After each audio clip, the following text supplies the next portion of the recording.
मैं उन देश विरोधी ताकतों को ये कहना चाहता हूं कि भले ही हम देश स्तर पर पार्लियामेंट में या सड़कों पर सरकार के खिलाफ अपने हक अधिकारों के लिए रोज लड़ते हों, लेकिन आतंकवाद के खिलाफ हम सब लोग देश के साथ खड़े हैं। इस बात का भ्रम किसी को, देश विरोधी को नहीं होना चाहिए।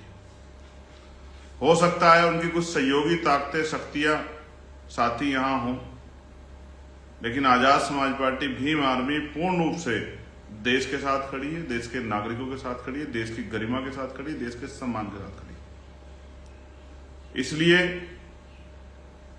हमारे अपने अधिकारों की लड़ाई एक तरफ है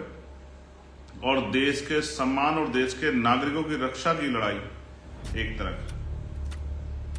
इसलिए मैं देश विरोधी सभी ताकतों को बताना चाहता हूं जिनको ये भ्रम हो कि हम आपस में रोज लड़ते रहते हैं अपने हक अधिकारों के लिए, लेकिन जब अपने देश की बात आएगी तो हम लोग खून भी जो है देने से पीछे नहीं हटेंगे। इसलिए मैं